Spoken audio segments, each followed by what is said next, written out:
Bueno, empezamos con la porción de hoy. Tenemos también una porción muy importante con respecto a la sanidad que nos trae la palabra de Dios para las familias, ¿ya? En el sentido de que nuestra generación tenga una garantía de las promesas del diseño que Dios estableció cuando nuestros hijos plantean matrimonio. ¿Bien?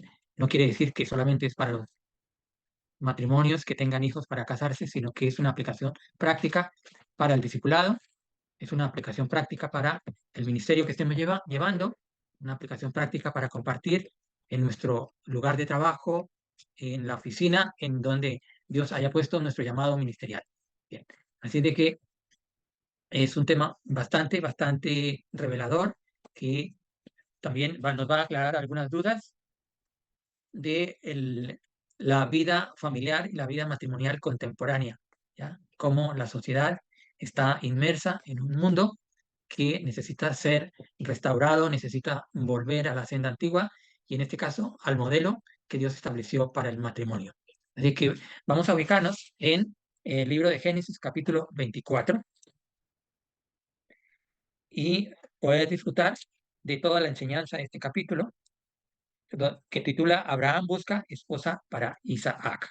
Bien, entonces vamos a hacer un relato generalizado y voy a pedir que leamos por partes, no lo vamos a leer completo, sino las partes que eh, nos marcan un énfasis y que nos trae revelación y aplicación a nuestra vida práctica, con el fin de que el Espíritu de la Torá, como siempre, traiga revelación y sanidad a nuestra vida.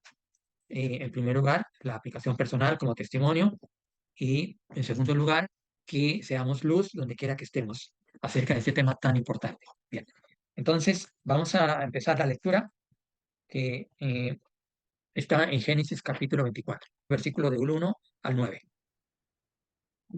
Era Abraham ya viejo y bien avanzado en años, y el Señor había bendecido a Abraham en todo. Y dijo Abraham a un criado suyo, el más viejo de su casa, que era el que gobernaba en todo lo que tenía: pon ahora tu mano debajo de mi muslo, y te juramentaré por Yahweh, Dios de los cielos y Dios de la tierra, que no tomarás para mi hijo mujer de las hijas de los cananeos, entre los cuales yo habito, sino que irás a mi tierra, a mi parentela, y tomarás mujer para mi hijo Isaac. El criado le respondió, quizá la mujer no querrá venir en pos de mí a esta tierra. ¿Volveré pues tu hijo a la tierra de donde saliste? Y Abraham le dijo, guárdate que no vuelvas a mi hijo allá. Yahweh, Dios de los cielos, que me tomó de la casa de mi padre, de la tierra de mi parentela, y me habló, y me juró diciendo, a tu descendencia daré esta tierra. Él enviará su ángel delante de ti, y tú traerás de allá mujer para mi hijo. Y si la mujer no quisiere venir en pos de ti, serás libre de este juramento, solamente que no vuelvas allá a mi hijo. Entonces el criado puso su mano debajo del mundo de Abraham, su señor, y le juró sobre este negocio. Entonces vemos a primera vista el primer punto del diseño que Dios estableció para el matrimonio, y en este caso es eh, la autoridad que tiene el padre, la voluntad que tiene, la intención y la voluntad que tienen los padres siempre de anhelar o para su hijo, su esposa o su esposo, esté siempre bajo la revelación de Dios, siempre bajo la sumisión de Dios. Y aquí vemos la importancia de delegar, ¿ya? Y en este caso es Eliezer, y Eliezer representa para nosotros como la dirección, como el encargo, ¿ya? Y como la guía. En este caso sería del Espíritu. Bien, entonces aquí vamos a hablarlo más adelante, simplemente para ubicarnos en el contexto también, porque siendo supuestamente el heredero que tenía Abraham, Dios hace algunos cambios en el momento en que decide buscar esposa para su hijo. Bien, continuamos entonces con la segunda lectura, que está del versículo 10 hasta el 27. Entonces el sirviente tomó 10 de los camellos de su amo y toda clase de regalos que de su amo con él. Se levantó y fue a Arán Narayín, a la ciudad de Nahor. Hacia el anochecer, cuando las mujeres salen a sacar agua, él hizo que los camellos se arrodillaran fuera de la ciudad junto al pozo. Él dijo, Adonai, Elohei de mi amo Abraham, por favor, déjame tener éxito hoy y muestra tu gracia a mi amo Abraham. Aquí estoy parado junto a la fuente de agua, mientras las hijas de los hombres del pueblo salen a sacar agua. Yo diré a una de las vírgenes, por favor, baja tu cántaro para que yo pueda beber. Si ella responde, sí, bebe, y yo daré agua a tus camellos, también entonces que sea ella la que tú has destinado para tu siervo Isaac. Es como conoceré que tú has mostrado gracia a mi amo. Antes de que él hubiera terminado de hablar, Rica, la hija de Betuel, hijo de Milca, la esposa de Nahor, el hermano de Abraham, salió con su cántaro sobre su hombro. La doncella era muy bonita, virgen, que nunca había tenido relaciones sexuales con ningún hombre. Ella descendió a la fuente de agua, llenó su cántaro y subió. El sirviente corrió a encontrarse con ella y dijo, por favor, dame un poco de agua de tu cántaro para beber. Bebe, mi señor, ella respondió. Inmediatamente bajó el cántaro a sus manos y dejó que él bebiera. Hasta que cesó de beber, y ella dijo, además, sacaré agua para tus camellos hasta que hayan bebido hasta saciarse. Ella se dio prisa y vació su cántaro en la pila, entonces corrió de nuevo al pozo para sacar agua y siguió sacando agua para todos sus camellos. El hombre la observó en silencio, queriendo saber si Adonai había prosperado su viaje o no. Cuando los camellos habían terminado de beber, el hombre tomó un pendiente en la nariz de oro que pesaba una quinta parte de una onza y dos brazaletes de oro que pesaban 4 onzas. Y él le preguntó a ella, ¿de quién eres tu hija? Dime, por favor, ¿hay lugar en la casa de tu padre para que nosotros pasemos la noche? Ella respondió, yo soy la hija de Betuel, el hijo de Milca, que le dio a Nahor. Añadiendo, dijo, tenemos mucha paja y forraje y espacio para que pasen la noche. El hombre, estando bien complacido, inclinó su cabeza y se postró delante de Adonai. Entonces dijo, bendito sea Adonai, el Elohei de mi amo Abraham, quien no ha abandonado su fiel amor por mi amo, porque Adonai me ha guiado a la casa de los parientes de mi amo. Vemos aquí entonces en este pasaje, sí, en términos generales, cómo la guía del Espíritu es lo que va a determinar ese camino verdadero, esa, eh, mm, como dijéramos, ese final en la decisión cuando una pareja decide casarse y los padres están involucrados en ello. ¿Qué quiere decir? Que la voluntad del Eterno, en este caso en el versículo 27, cuando dice, bendito sea Yahweh Dios de mi amo Abraham, que no se apartó de mi amo, su misericordia y su verdad, guiándome Yahvé en el camino a casa de los hermanos de mi amo. Entonces, importante es cuál es el verdadero camino, ¿ya?, que una pareja debe tomar a la hora de elegir el futuro matrimonial de nuestros hijos. Tiene que ser la perfecta voluntad del Eterno. Y para ello vamos a ver qué es lo que necesitamos para que podamos decir, bendito sea Dios, que nos ha guiado, nos ha orientado a elegir o a afirmar, a bendecir, a dar el visto bueno, podríamos decir, guiado siempre por el Espíritu. ¿Con qué fin? De que la decisión sea una decisión firme y el compromiso sea un compromiso duradero.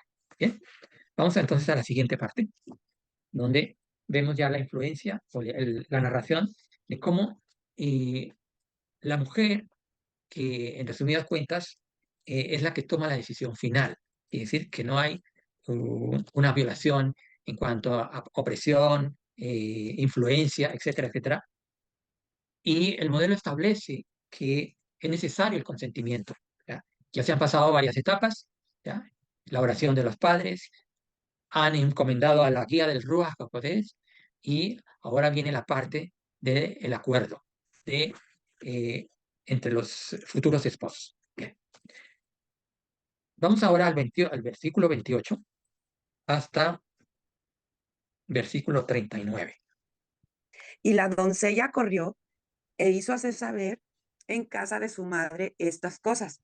Y Rebeca tenía un hermano que se llamaba Labán, el cual corrió afuera hacia el hombre a la fuente.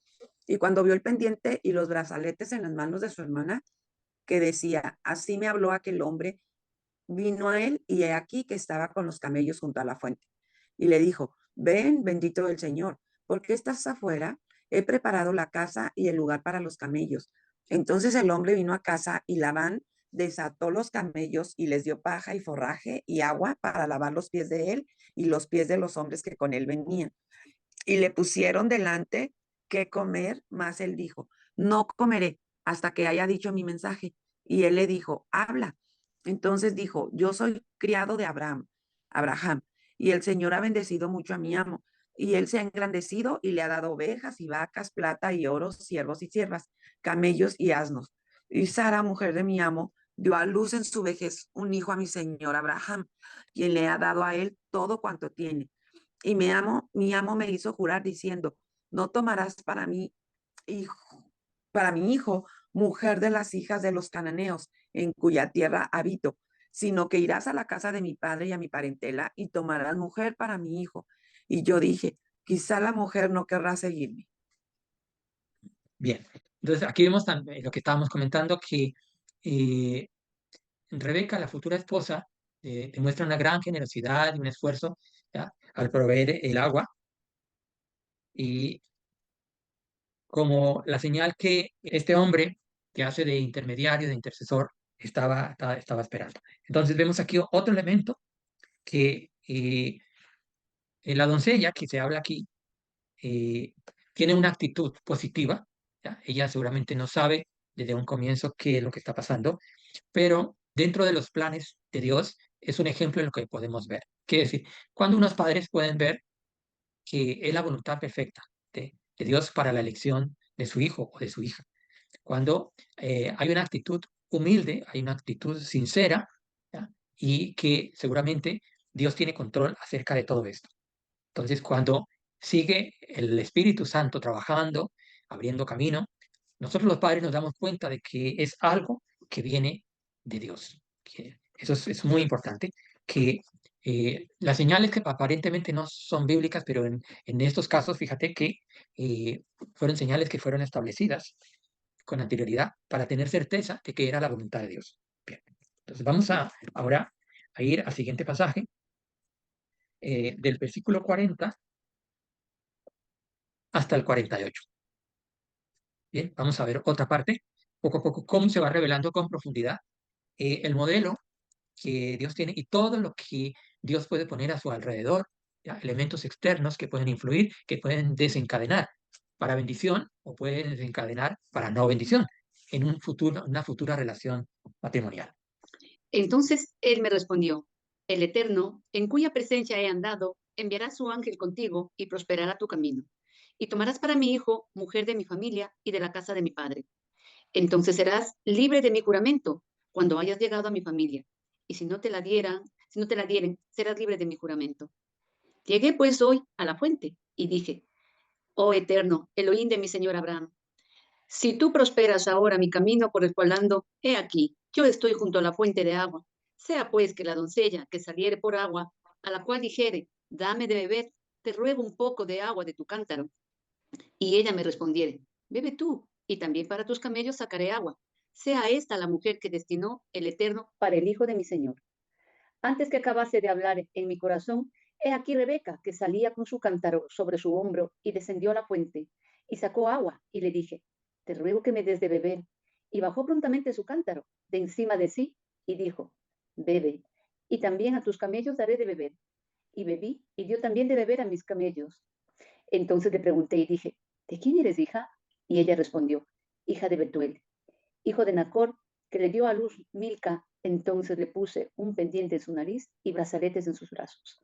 Y me incliné y adoré al Eterno y bendije al Eterno, Elohim de mi señor Abraham, que me había guiado por camino de verdad para tomar la hija del hermano de mi señor para su hijo.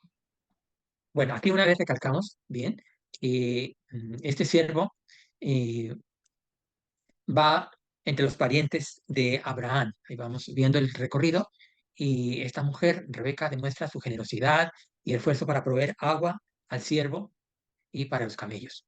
Por lo tanto, el anillo que se menciona en este pasaje tiene un simbolismo importante que ya lo vamos a ver más adelante y hace ya desde ahora una proyección relacionada con la futura boda de Yeshua y su novia.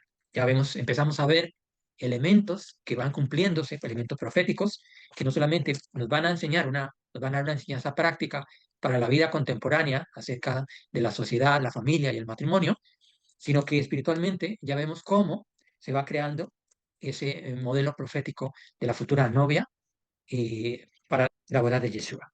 Bien. Pasamos entonces al siguiente versículo, ya es hasta el último, y que es del versículo 49 hasta el 67. Ahora pues, si vosotros hacéis misericordia y verdad con mi señor, aclarádmelo, y si no, declarádmelo, y me iré a la diestra o a la siniestra. Entonces Labán y Betuel respondieron y dijeron, de Jehová ha salido esto, No podemos hablarte malo ni bueno. He aquí Rebeca delante de ti, tómala y vete, y sea mujer del hijo de tu señor, como lo ha dicho Jehová. Cuando el criado de Abraham oyó sus palabras, se inclinó en tierra ante Jehová, y sacó el criado vasos de plata y alhajas de oro y vestidos y dio a Rebeca, también dio cosas preciosas a su hermano y a su madre. Y comieron y bebieron él y los varones que venían con él, y durmieron, y levantándose de la mañana dijo, enviadme a mi señor. Entonces respondieron su hermano y su madre, espere la doncella con nosotros a lo menos 10 días y después irá. Y él les dijo, no me detengáis, ya que Jehová ha prosperado mi camino, despachadme para que me vaya mi señor. Ellos respondieron entonces, llamemos a la doncella y preguntémosle. Y llamaron a Rebeca y le dijeron, ¿irás tú con este varón? Y ella respondió, sí, iré. Entonces dejaron ir a Rebeca su hermana y a su nodriza y al criado de Abraham y a sus hombres. Y bendijeron a Rebeca y le dijeron, hermana nuestra, sé madre de millares, y posean tus descendientes la puerta de sus enemigos. Entonces se levantó Rebeca y sus doncellas, y montaron en los camellos, y siguieron al hombre, y el criado tomó a Rebeca y se fue. Y venía Isaac del pozo del viviente que me ve, porque él habitaba en el Negev. Y había salido Isaac a meditar al campo a la hora de la tarde, y alzando sus ojos miró, y he aquí los camellos que venían. Rebeca también alzó sus ojos, y vio a Isaac, y descendió del camello, porque había preguntado al criado, ¿quién es ese varón que viene por el campo hacia nosotros? Y el criado había respondido, ese es mi señor. Ella entonces tomó el velo y se cubrió. Entonces el criado contó a Isaac todo lo que había hecho. Y la trajo Isaac a la tienda de su madre, Sara, y tomó a Rebeca por mujer, y la amó, y se consoló Isaac después de la muerte de su madre. Bien. Entonces, en términos generales, esta parte, vemos la parte de Rebeca que recibe, por un lado, la bendición de su familia. Factor importante en este tiempo de padres puedan bendecir a sus hijos, ¿ya? Y cuenten, ¿ya? Con el apoyo de la familia, etcétera. ¿Con qué fin? Porque es el modelo que establece la Torá, ¿ya? Y se cumple, se sigue cumpliendo hasta el día de hoy esa bendición en el pueblo de Israel cuando realmente se obedece estos principios de la Torá. Bien, entonces, así como el criado vuelve y relata otra vez la historia y se confirma de parte de Rebeca el sí, se le pregunta a ella da el consentimiento y es llevada a la tienda de su madre, donde toma a Rebeca por mujer y dice que la amó y se consoló Isaac después de la muerte de su madre. Bien, entonces vamos a compartir la pantalla y vamos a ver el análisis y el mensaje que trae esta palabra en el día de hoy. Alvarito, Sí, tengo nada más una pregunta. O sea, me queda claro que aquí, pues Rebeca, no pertenece al pacto. Y Abraham sabía que pues si iba a la casa de su padre, el siervo, pues era gente horrible, o sea, ¿verdad? O sea, porque pues él sabía cómo era Labán y cómo era, y no pertenecía. Sin embargo, obviamente las características que le pidió el siervo al señor de la doncella, pues fueron muy, muy precisas, ¿verdad? O sea, pues que fuera humilde, que tuviera ciertas características. Pero esa es mi pregunta, pues no pertenecía al pacto. ya. Margarita, acordémonos que la, la promesa eh, venía a través de Isaac y hasta en ese momento marcaba algo muy importante también en la figura de Yeshua. ¿Por qué está escondido eso? ¿Por qué? Porque dice la escritura que de la descendencia de Rahab, recordemos el pasaje de la ramera, el pasaje de Ruth, ya que no son del pacto, viene la Ah, descendencia de Yeshua. sí, ya Entonces, entendí. la explicación es que el pacto es por elección, ¿ya? Más que por sangre, recordemos en ese sentido. Bien, si no, Yeshua no hubiese descendido no tuviera descendencia, recordemos, ¿no? De una parte que no iba a ser inicialmente, Sí. ¿ya? De la línea de Abraham. Sí, o Entonces, sea que en este caso no se considera que era yugo desigual. No se considera así, ¿verdad? Todavía. exacto. ¿Por qué? Porque en ese momento lo que la escritura nos da para nosotros es un principio matrimonial, ¿no? Si ya lo vamos a hablar práctica, de que no podría, tenía que casarse con alguien que fuera de su Correcto. parentela. ¿En qué sentido? De que su parentela ya había salido de la idolatría, así como Abraham había dejado ya la idolatría, y por lo tanto no podía volver a la tierra inicial de donde vino Abraham, porque allí había idolatría. Entonces, Ah, vemos que aquí es la voluntad y la elección del Eterno en esta primera fase. ¿Ya? Y nos enseña de que tiene que ser de la parentela, quiere decir de los de la familia de la fe. ¿Ya? Ya nos marca un principio importante, ¿ya? ya entendí. Ujú, Más que por la elección de la sangre, la elección profética de parte de Dios. claro. Ujú. En este sentido. Luego ya, cuando viene el pacto que el Señor hace con Jacob, se establecen ya principios ya eh, del pacto generacional específicos para el llamado de Israel. ¿Bien? Pero en este caso vemos la importancia que Isaac, porque dice la palabra que en mi hijo será, dijo Abraham, en mi hijo será la bendición, será el todo, como dice el pasaje eh, inicial. eh, entonces, en Isaac, que se va a cumplir la promesa, ¿ya?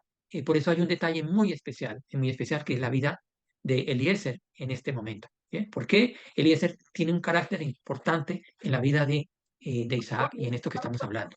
¿Bien? ¿Por Así qué? es. Porque inicialmente Eliezer era el heredero, supuestamente, pero Dios le deja claro a Abraham, ¿ya? De que el heredero, según la promesa, es Isaac. Entonces, dice la palabra en el versículo 1 del capítulo 24, dice, Abraham ya viejo, bien avanzado en años, y Yahvé había bendecido a Abraham en todo. ¿Ya? Esa palabra todo, ¿ya? Tiene el mismo número que la palabra hijo. Entonces, proféticamente, quiere decir que en Isaac la bendición de Abraham se iba, se iba a manifestar. Por lo tanto, eh, Isaac, que aparece poco en la escritura, realmente juega un papel muy importante desde las palabras que menciona Abraham, donde confirma, lo afirma de parte de Dios, que en Isaac estaría toda la bendición, toda la bendición. ¿Ya? Extrañamente, ya, bueno, no sabemos por otro lado por qué Isaac no está tan relatado. Entonces vemos la importancia de Eliezer. Vamos a ver punto por punto. ¿Ya? Y el siervo de Abraham, que posiblemente estaba como el futuro heredero. ¿Ya? Entonces, el papel de Eliezer lo vemos como una sombra escondida de parte de Dios, ¿ya? Que tiene la intención de marcar el camino, marcar la dirección, ¿ya? Y que iba a desarrollar o iba a obedecer todos los deseos, las intenciones que Abraham tenía. De tal manera que la importancia de Eliezer es que es una persona en el cual se puede confiar. ¿Bien? Entonces aquí, y le encamina la tarea de encontrar esa esposa. Entonces, eh, aunque volvemos otra vez a la pregunta que tú hacías, Margarita, Eliezer era un gentil, ¿ya? Entonces, ¿por qué es un gentil en este caso? Y está en medio de esta elección tan importante que es la esposa para Isaac. ¿Bien? Pero entró al Porque pacto, ¿verdad? Porque se es circuncidó. Ujú. exactamente. Entonces, Ah, aquí ok. vemos una figura de cómo los gentiles entrarían al pacto en Yeshua a través de Eliezer. Wow. ¿Ya? Es una figura y que eh, precisamente cuando el juramento se hace en el sitio donde está el pacto de la circuncisión, Eliezer y Abraham hacen el juramento. ¿Qué quiere decir? Que ese papel de Eliezer en el juramento es un mensaje profético de la salvación de los gentiles, ¿bien? De cómo los gentiles tendrían, según Efesios capítulo 2 y Romanos, entrada al pacto de Abraham a través de Yeshua. ¿Bien? Qué ¿Por qué? tremendo. ¿Por qué? Porque si vemos que es el espíritu del Mesías el que está guiando a una pareja cuando se va a casar, el espíritu del Mesías es en el que nosotros podemos confiar cuando oramos por el esposo o la esposa de nuestros hijos. Entonces, por eso es un mensaje extraño, este juramento que hay allí. Simple la figura del espíritu del Mesías y la entrada de el mundo gentil en la salvación, la entrada, perdón, en el pacto y la salvación a través de Yeshua. Bien, entonces esa es la importancia que hay de Eliezer en este tiempo. Entonces, ¿qué quiere decir? Que si nosotros tenemos esa fe en Yeshua, por lo tanto, a través de la renovación del pacto, hemos entrado en el pacto que el Señor estableció de Abraham a través de la sangre y el sacrificio de Yeshua. Vemos que Abraham había puesto la fe absoluta en este hombre, ¿ya? Que entraba en el pacto y que representa para nosotros esa confianza absoluta. ¿Qué quiere decir? Que ya desde entonces, Efesios capítulo 2 está marcado en esta actitud de Eliezer. ¿Bien? Otro punto importante es que cómo discernir la voluntad de Dios. ¿Bien? Que nosotros como creyentes sabemos que podemos tener la voluntad de Dios a través de conocer la voluntad de Dios a través de varios medios. ¿Quién es el que nos enseña y que nos muestra la voluntad de Dios? Pregunto. Todos a la vez. El Espíritu. Claro, exactamente. Entonces, por eso, Eliezer juega un papel muy importante, porque es como el ejemplo, ¿ya? Que nos ayuda a discernir la voluntad de Dios en estas cosas. Quiere decir que mm, la, la- la historia de Eliezer, la intervención de Eliezer, no es algo excluyente, sino es algo que complementa, ¿ya? El modelo y el ejemplo que Dios establece cuando eh, los padres ponen la confianza en el Ruach HaKodesh, en el Espíritu del Mesías, porque tenemos la certeza, según esta enseñanza, de que Él va a guiar a que nuestros hijos encuentren la esposa o el esposo que Dios ha planeado. Que nuestra fe en Yeshua cada día se va fortaleciendo. Recordemos que toda esta enseñanza apunta al cumplimiento profético, al cumplimiento en la vida de Yeshua, al cumplimiento del revelador del Espíritu del Mesías. Bien.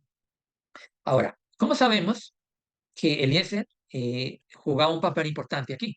Primero, con la comunión constante con Dios. Vemos los dos versículos que él afirma en el versículo 27, que bendice al Eterno, porque dice que con misericordia él le llevó al lugar correcto.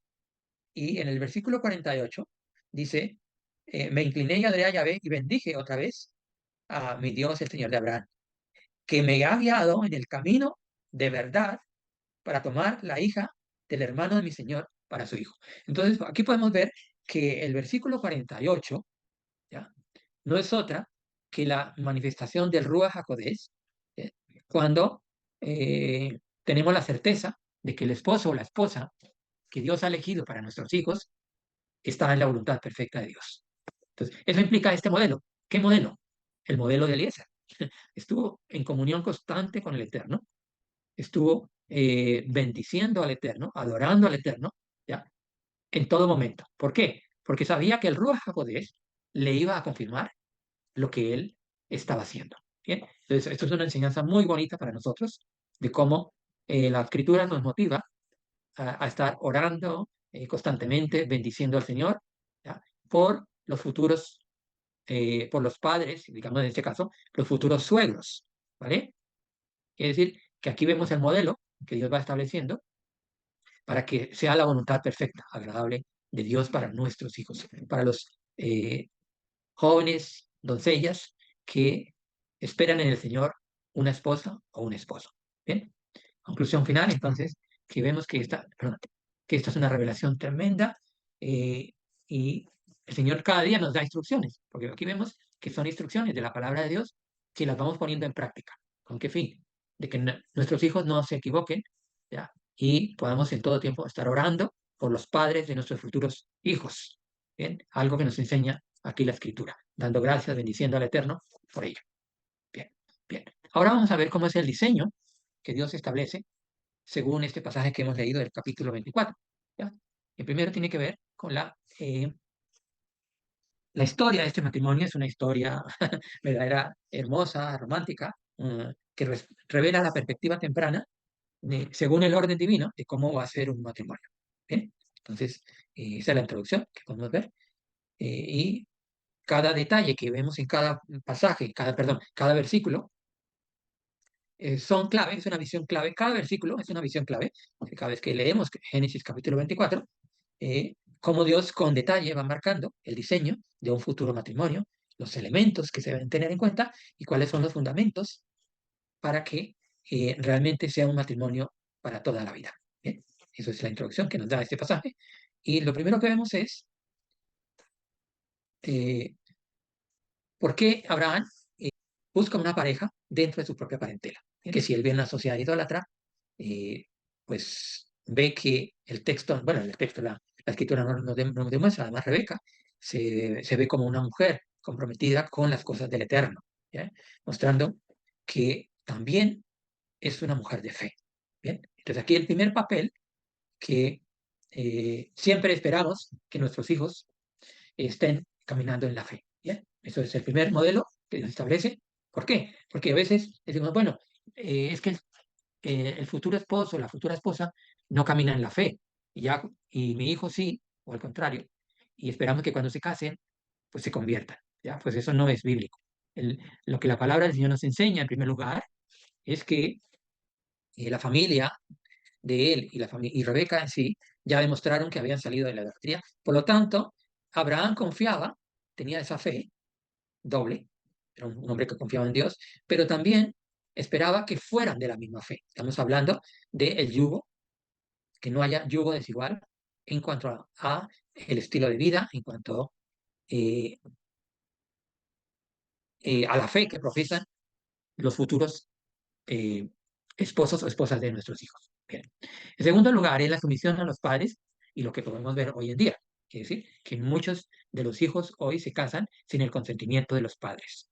Por lo tanto, no es un modelo bíblico. La sumisión a los padres, aquí en este caso, que Isaac y Rebeca están dispuestos a someterse a la elección de sus padres. ¿Ya? Aquí tenemos que hacer un énfasis en que la sociedad va cambiando y no es que sea una elección directa, sino una aprobación. Aprobación donde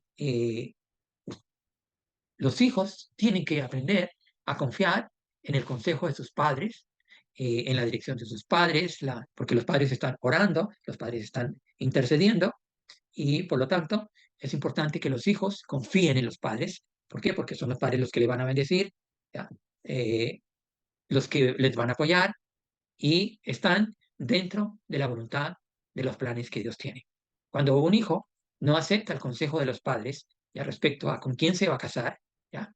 Entonces está desobedeciendo la Torah. ¿Por qué?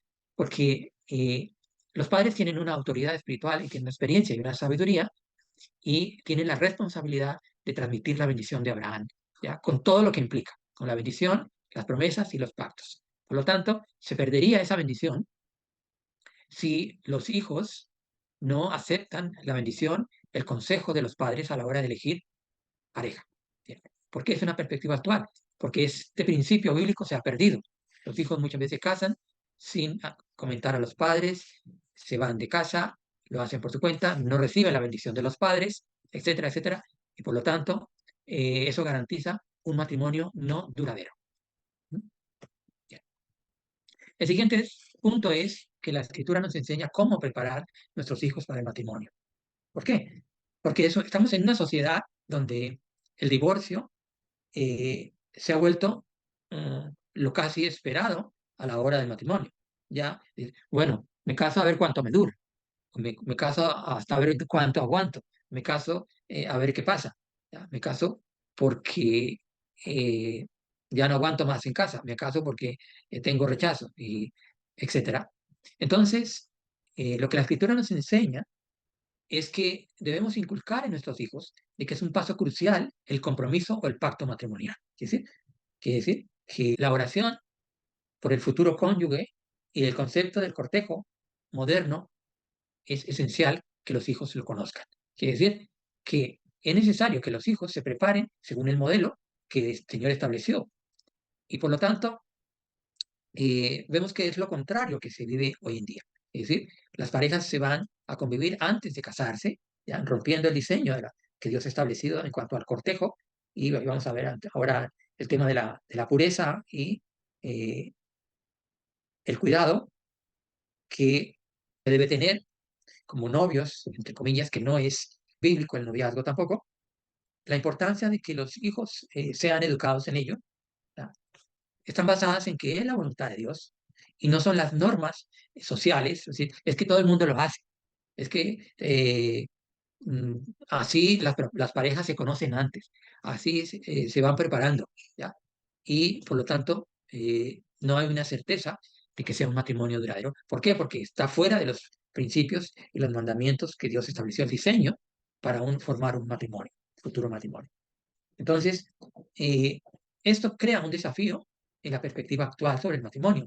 La palabra de hoy se enfrenta eh, ante una situación que es la mentalidad, ya que los principios se han deteriorado, los valores del matrimonio se han perdido eh, y la mentalidad acerca de las diferentes formas de pareja han desvirtuado el matrimonio. Por lo tanto, es un desafío para nosotros como creyentes restaurar lo que la Torá ha dicho acerca del matrimonio, ¿bien? En cuanto a que eh, es un vínculo sagrado que Dios estableció y que se basa en estándares o fundamentos divinos con estos testimonios de la vida de Isaac y de Rebeca que están en la Escritura, con el fin de que al final sea un matrimonio duradero, una unión matrimonial, ya, nunca mejor dicho, como Dios ha mandado.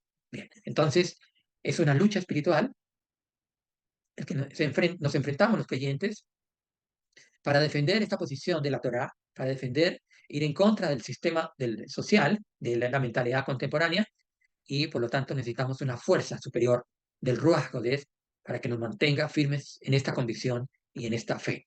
Bien. El siguiente punto tiene que ver con el valor de la esposa y el romance bíblico. Entonces, este relato bíblico nos muestra el valor de la futura esposa y el romance bíblico. ¿Por qué? Porque vimos que es una historia al comienzo de romance, es una historia de amor, es una historia muy hermosa, muy bonita, mm, y que incluye, por supuesto, todos los elementos que van a llevar un matrimonio, una relación psicológica, una relación emocional, una relación sensual y por lo tanto una relación íntima, ¿ya? Con su debido cortejo, su debido romance basado en los principios de la Biblia. Y eso es un valor que tenemos que recuperar, que tenemos que hacer énfasis en la vida de nuestros hijos y cómo aquí Eliezer hace el regalo, recordemos, de un brazalete y de joyas que realmente simbolizan como el gesto de un regalo de reconocimiento a la futura esposa. Quiere decir que la futura esposa que se ha guardado, que se ha mantenido, ¿ya? Que está esperando también un hombre casto, un hombre justo, un hombre santo, merece el reconocimiento, merece el valor que Dios le da a la mujer que espera a su marido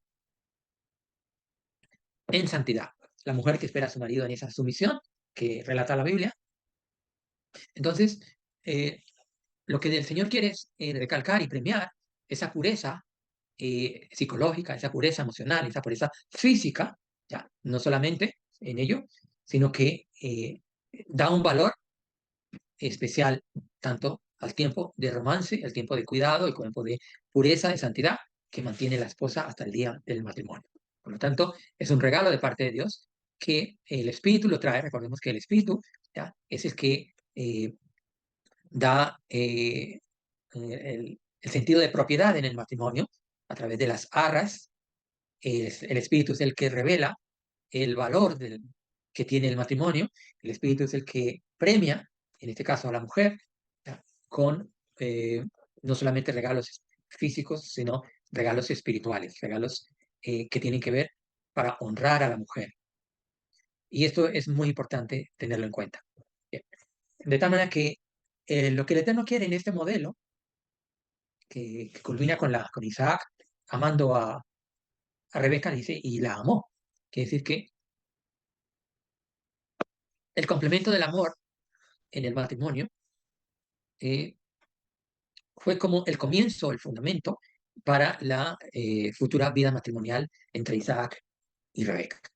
¿Bien? esta hermosa historia que nos regala la Escritura va marcando cómo va a ser la institución del matrimonio, según Yeshua nos lo enseñó, sino que implica la sumisión, implica de los hijos a los padres, implica la importancia de que estén en yugo desigual, no estén en yugo desigual, sino que profesen la misma fe y que la decisión matrimonial está cuando hay una búsqueda constante de la revelación y la dirección del Ruach HaKodesh. Esto es lo más importante desde la perspectiva bíblica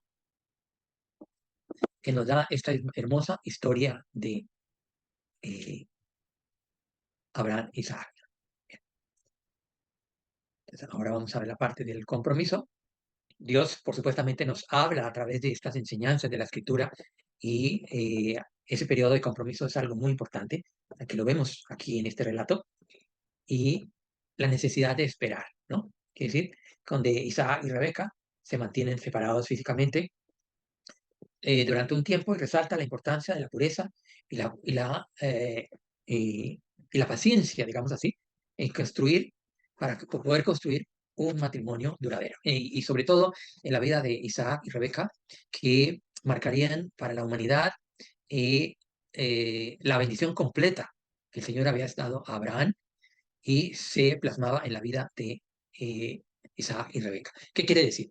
Que si ellos no hubieran esperado el tiempo adecuado, el tiempo de compromiso que Dios había puesto, eh, como un verdadero testimonio de amor, esperarse hasta el día del matrimonio, ¿ya? Físicamente, entonces los planes de Dios se hubieran abortado. Por lo tanto, es tan importante esta parte de que cuando las parejas no esperan para el día de su matrimonio, ¿ya? Ese compromiso de mantenerse fiel, no solamente un testimonio de amor al uno al otro, de compromiso, de esperar, entonces se puede abortar muchas cosas del matrimonio. Quiere decir, en primer lugar, cuando la pareja no espera ya el día del matrimonio, pues el regalo que Dios tiene preparado para el día del matrimonio, que es el regalo de Dios para el matrimonio, es la noche de bodas. Por lo tanto, cuando una pareja no respeta ese periodo, pues el regalo que Dios tiene para el día de la boda se ha perdido. Bien, esto es un mensaje bíblico y que produce un impacto profundo también para tener en cuenta, ¿ya? De que no solamente se espera porque es el verdadero testimonio de amor, sino que también es una muestra de compromiso, de lealtad, ¿ya? Y de responsabilidad. Bien.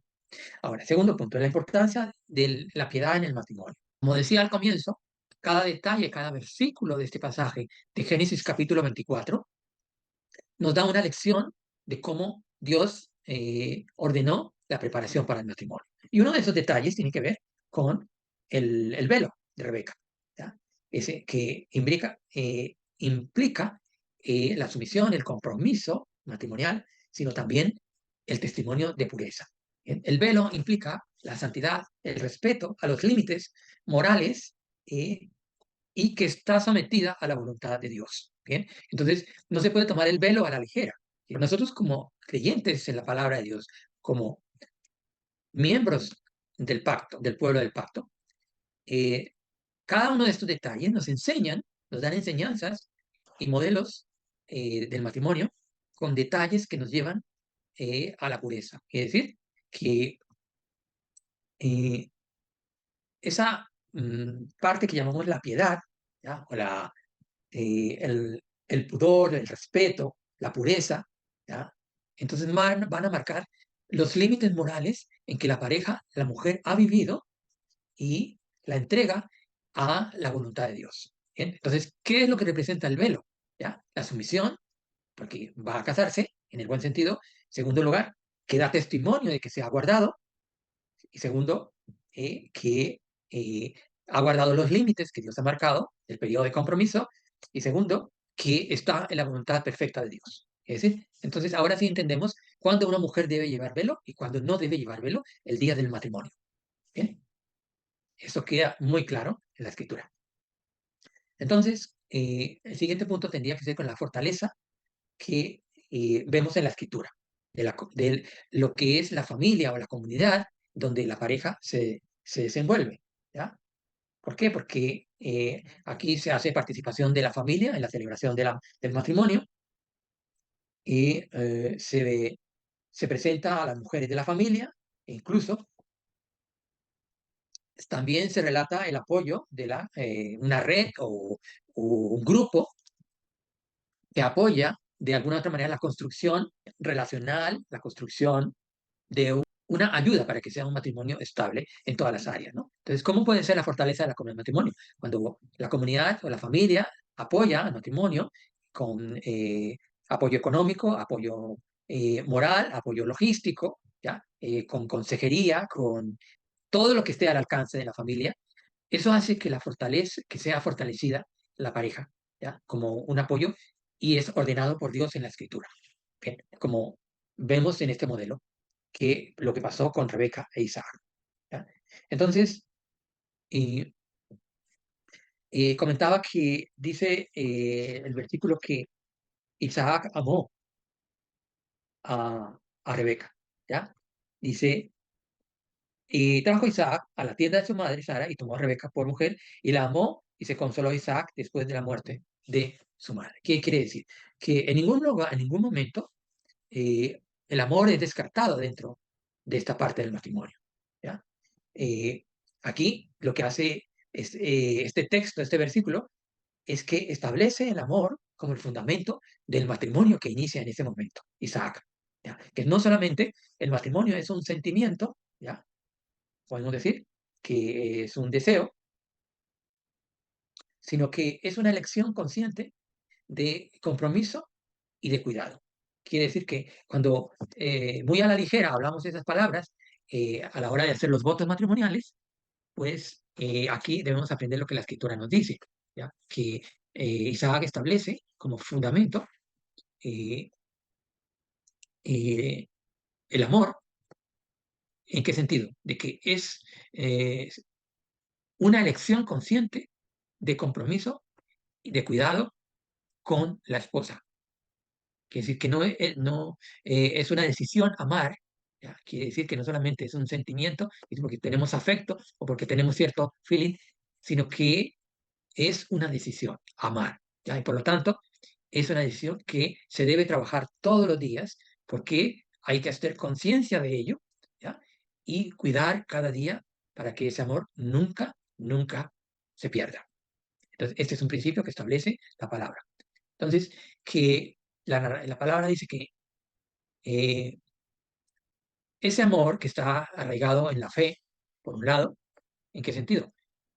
Ese amor está fundamentado en la fe en Yeshua primero y la fe que profesan los dos. ¿Por qué? Porque están en un mismo ejat, están en un mismo sentir, ¿ya? Quiere decir que el amor cubre muchísimas áreas, ¿ya? Del matrimonio, desde del amor de Dios, el amor ágape, el amor filio, el amor eros, ¿ya? El amor que es de aceptación, ¿ya? Etcétera, etcétera, es el que hay que trabajar cada día. Entonces, si ese amor está arraigado en la fe, en Yeshua, por lo tanto, somos llenos del amor de Dios para poder amar a nuestra esposa, a nuestro esposo, ¿ya? Que fue lo que dispuso Isaac. Quiere decir que basado en la fe del Dios de Abraham, el Dios de su padre, Isaac decidió obedecer, ¿ya? Y ahí está la clave para enfrentar los desafíos del matrimonio. Cuando eh, el amor se pierde, ¿por qué? Porque ya no hay comunión con Dios, no somos llenos del tanque del amor de Dios para sostener nuestro matrimonio. Por lo tanto, el enfriarse en ese amor hace que eh, la relación, el vínculo y la conexión matrimonial vayan apagándose. Por lo tanto, esta lección de esta escritura es muy importante tenerlo en cuenta, que arraigados en la fe, amamos a nuestro cónyuge y obedeciendo lo que Dios dice en su palabra. Bien, eso es el fundamento principal para que el amor se convierta en el pilar número uno del matrimonio. Ahora, ¿qué lecciones aparte, extra del matrimonio bíblico podemos sacar? ¿Ya? Por ejemplo, repito que la sumisión de los padres, la pureza, la piedad, la paciencia en el periodo de compromiso, la influencia de la familia y de la comunidad a la hora de formar un matrimonio y el amor, como lo hemos explicado, es lo que verdaderamente va a hacer que perdure o refleje la voluntad de Dios cuando Dios une a una pareja en matrimonio. La fe que los mantiene unidos. ¿Ya? Entonces, ¿qué quiere decir? Que si nosotros aplicamos estos principios, ¿ya? Estas lecciones que Dios nos enseña en la Escritura, podemos ayudar a otros, podemos transmitir valores y dar una cultura bíblica de los valores que acerca de, primero, de que es una institución divina, es una institución santa el matrimonio, ¿ya? Y que todo el mundo puede aspirar a ese gran goce del matrimonio, a ese gran goce de la relación conyugal, que sean relaciones estables, duraderas y que vayan en contra de todas las corrientes ¿ya? Culturales o sistemas que agraden el plan divino para el matrimonio. ¿Ya? Entonces, ¿qué quiere decir? Que cuando llegamos a este nivel ¿ya? Y hacemos que nuestros hijos aprendan todo esto, ¿ya? Es la mejor garantía y el consuelo para nosotros como padres, ¿ya? De que podemos dormir tranquilos, que nuestros hijos están en el diseño divino del matrimonio que va a hacer que perdure para toda la vida. Bien.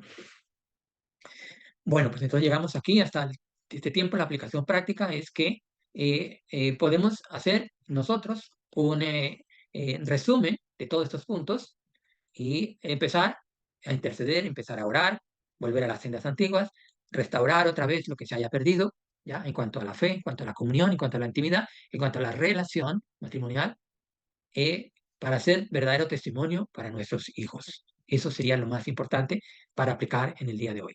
Que no olvidemos que todas estas enseñanzas de esta historia sagrada de la vida de Isaac y de Rebeca, ¿ya? Es el modelo que Dios estableció para fundamentar bases bíblicas del matrimonio.